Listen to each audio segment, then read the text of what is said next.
મજામાં બધાય? જો એવો અવાજ નહીં એવો. નાસ્તો કર્યો ને? મજામાં? આજે હું પ્રેરણાત્મક ગુરુજનોના ગુણો વિશે વાત કરીશ અને આ પ્રેરણાત્મક ગુરુજનો પાસેથી મને શું શીખવા મળ્યું એ હું આપની સમક્ષ પ્રસ્તુત કરી. તો હું આજની શરૂઆત શ્રેષ્ઠ વિચારથી કરું. પોતે હારીને તમને જીતાડી જાય એ છે સાચો શિક્ષક. તો હવે હું શાળાના નિયામક શ્રી ભીમસિંહ સરના ગુણોની વિશે વાત કરીશ. તો તેમનો પહેલો ગુણ કોઈ પણ કામને પોઝિટિવ લે છે અને સહજ રીતે પૂર્ણ કરે છે. સરની વિચારધારણા ગાંધીજી જેવી વિચારધારણા છે. સાદું, સરળ અને સહજ જીવન છે અને સર ઇનોવેટિવ છે. શાળામાં કંઈક નવું કરતા રહે છે અને વિદ્યાર્થીઓને અને શિક્ષકને પણ કંઈક નવું કરાવતા રહે છે. અહીંયા મેં ભીમસિંહ સરની થોડાક જ ગુણોની વાત કરી છે, બાકી તો જેટલી વાત કરું એટલી ઓછી. તો હવે મારા ગુણોની વાત કરીશ. કારણ કે કહેવાય છે ને, ગુરુના અનુકરણ અને માર્ગદર્શન હેઠળ શિષ્યો શીખતો હોય છે. જો મને કાંઈ સાચો પથિક દર્શાવનાર વ્યક્તિ હોય તો તે ભીમસિંહ સર છે. હવે કોઈ પણ ગંભીર મુશ્કેલીનો સામનો કરવાનો હોય તો એમાં તે સચોટ ઉપાય બતાવનાર વ્યક્તિ હોય તો તે ડૉક્ટર ખુશાલ સર છે. મેં તેમનામાંથી એક ગુણ પ્રાપ્ત કર્યો છે કે પરિસ્થિતિ ભલે ગમે તેવી હોય, તેમને હકારાત્મક લઈ તેનો સચોટ રીતે તેમનું નિરાકરણ કેવી રીતે કરવું તે મેં શીખ્યું.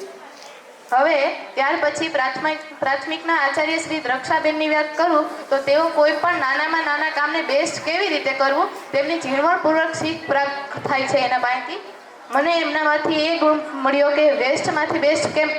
તેમનું હૃદય નિખાલસ છે, એટલે કોઈ પણ વાતને હસતા હસતા સમજાવે છે. ત્યારબાદ સરળ અને શાંત સ્વભાવના શ્રી અશોક સરની વાત કરું તો કહેવાય છે ને, મૌન રહેલો જે વ્યક્તિ છે તે શાંત રહીને ઘણું બધું કરી દે છે. તેવા આપણા અશોક સર.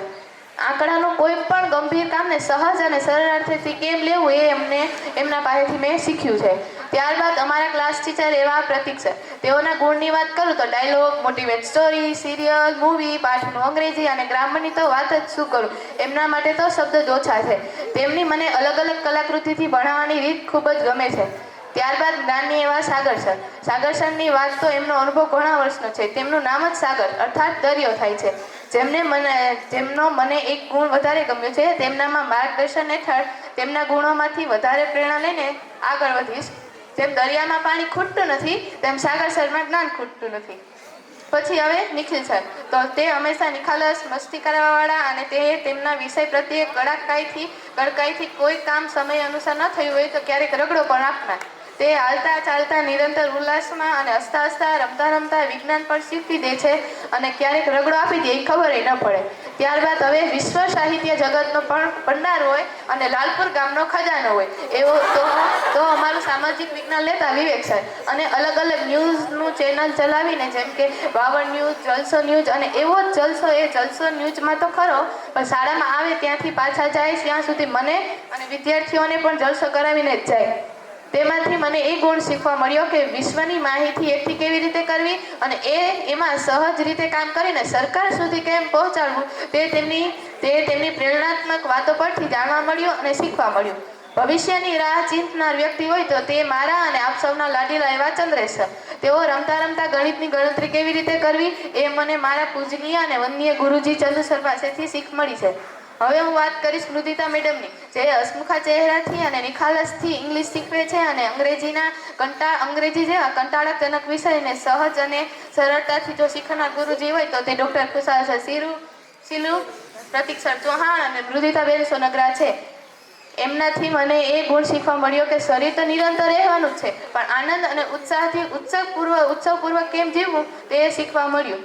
હવે પછી હું સોનલ મેડમની વાત કરું તો હમણાં જ એક દિવસની ઘટના કહું તો વાતાવરણે પલટો માર્યો. ત્યારે સવારની પ્રાર્થના શરૂ હતી. તેમાં અમારા ગુજરાતીના મેડમ સોનલ મેડમ એને મોરબની થન ઘાટ કરે, મન મોરબની થન ઘાટ કરે એ ગીત બાળકોને અને વાતાવરણને આનંદમય થોડાક ક્ષણોમાં જ બનાવી દીધું એ ખબર ન પડી.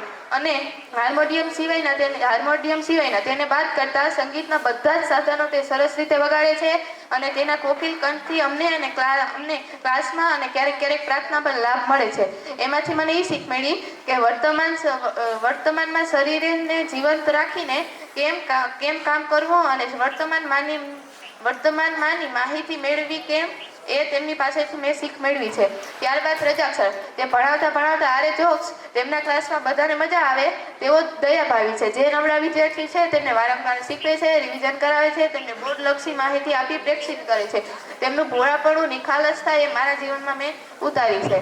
તો હવે હું અંતમાં મારી વાણીને અંત તરફ લઈ જતા તો હવે હું શાળાના મેનેજર, ટ્રસ્ટી અને અધ્યાત્મકવિદ એવા સમરશ્રુત પ્રગતિ વિશે જેટલું કહું તેટલું ઓછું. તે મારા માટે એક પ્રોફેસર છે, શિક્ષક છે, સાધુ છે, સાથે સાથે મોટિવેટ સ્પીકર છે. તેમની વાણીથી એણે ઘણા બધાની જિંદગીમાં રંગો રંગ્યા છે. તેવી જ રીતે જ્યારે મારી જિંદગીમાં પણ તણાવ, ગંભીરતા, વિદ્યાર્થીના ગુણો આવું તો ઘણું બધું તો મેં 2 વર્ષમાં તેમની વાણીમાંથી શીખેલું છે. તો અંતે હું એક જ શુષ્ક કહીશ, અપ દીપ ભવ, તું તારો ગુરુ બન. જતી ભલે તું આમ જિંદગી મારી, પાછું આવવું કે નહીં એ છે માત્ર મારા હાથમાં. વર્ષો પછી ભલે ના આવતી પણ પ્રેમ મારો અકબંધ રહેશે જ, પ્રેમ મારા પુરુષાર્થમાં, પ્રેમ મારા પુરુષાર્થમાં. અસ્તુ. જય હિન્દ, જય ભારત. ખૂબ સરસ.